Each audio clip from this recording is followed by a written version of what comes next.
Asalaamu calaykum waraxmatullaahi wabarakaatuh. Ku soo dhawaada asxaabay mar kale iyo muuqaal cusub. The Beast, The Cadillac One ma aha magacyo dayax gacmeed ama gantaal dagaal, balse waa xero military oo dhaqdhaqaaqaysa, weliba gaari gudihiis. Waana gaariga madaxweynaha Mareykanka. Haddaba waa maxay waxa ay gawaarida kale kaga duwan tahay? Maxay tahay sababta aan loo ogolayn in la soo saaro noocyadoo kale ah dunida oo idil? Gaariga gaarka ee madaxweynaha Mareykanka waxaa loo tixgeliyaa dhaxal kaliya ay heli karaan madaxweynayaasha Mareykanka inta ay xafiiska joogaan. Waana gaariga uu Trump ka dhaxlay Obama, waana kan waqti xaadirka oo ku tamashlay Biden. Gaariga The Cadillac One waxaa lagu qiyaasaa inuu gaarayo mashruuciisa ku dhawaad $1.5 milyan. Waxaa soo saaray shirkadda dhanka gawaarida ugu weyn Mareykanka ee General Motors. Waxaa lagu tiriyaa mid ka mid ah gawaarida ugu awoodda badan dunida, kaasoo ay mamnuuc tahay in koobi laga sameeyo. Marka aad ogaato waxa ay dheertaa gawaarida kale, waxaa kuu soo baxaysa inay tahay xarun military oo dhammaystiran. Waxaa ku dhisan albaabo ka samaysan biro la dhalaaliyay, waxaana lagu qiyaasaa in halkii albaab culeyskiisa uu la eg yahay xajmiga albaabada diyaaradda Boeing 757. Culeyska albaabka ayaa ka dhigaya in kaliya laga furi karo bannaanka gaariga, waana wax ka dhigaya culeyska gaariga inuu gaaro 80.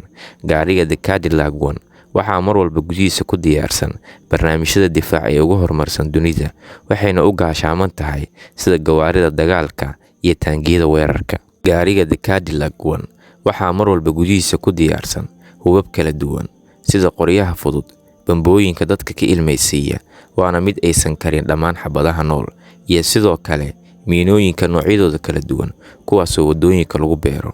Waxay sidoo kale ay ka gaashaaman tahay hubabka kiimikaaliska ah iyo weerarada biologiga. Waxaa xusid mudan in taayirka gaariga ay ka samaysan tahay maaddo aysan xabadu karin, halka saqafka hoose uu ku dahaaran yahay macdan adag oo ka difaacaya qarax kasta oo kadis ah, iyadoo haanta shidaalka gaariga ay leedahay dahaar ka ilaalinaya shidaalka gaariga inuu qarax sameeyo. Gudaha gaariga wuxuu u dhisan yahay sida bar hogaamineed, iyadoo ay u dhammaystiran tahay dhammaan nidaamyada elektarooniga iyo isgaarsiin toos ugu xiraya dayax gacmeedka si uu madaxweynaha toos mar walba ula xiriiro dhammaan xafiisyada iyo aqalka cad mar walba ay dhacdo xaalad degdeg ah.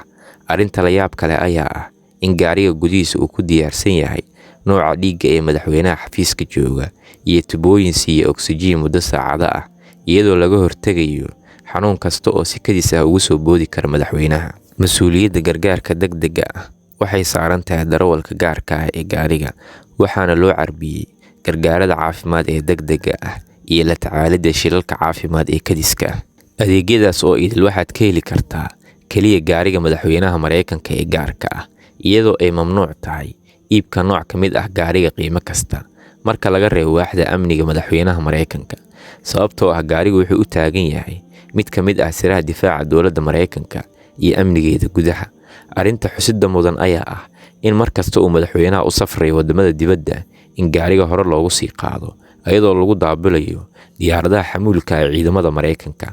Waxaa mar walba uu gaarigu istaago dhinaciisa diyaar ku ah 4 ka mid ah ilaalada gaarka ee madaxweynaha Mareykanka, halka marka gaariga uu socdo ay dhinacyada ka galaan tiro ka mid ah gawaarida qaabilsan amniga madaxweynaha Mareykanka, si aysan cidna ugu suura gelin in ay u soo dhawaato gaariga ama ay sawir kaga qaadato cidda ku jirta gudaha gaariga.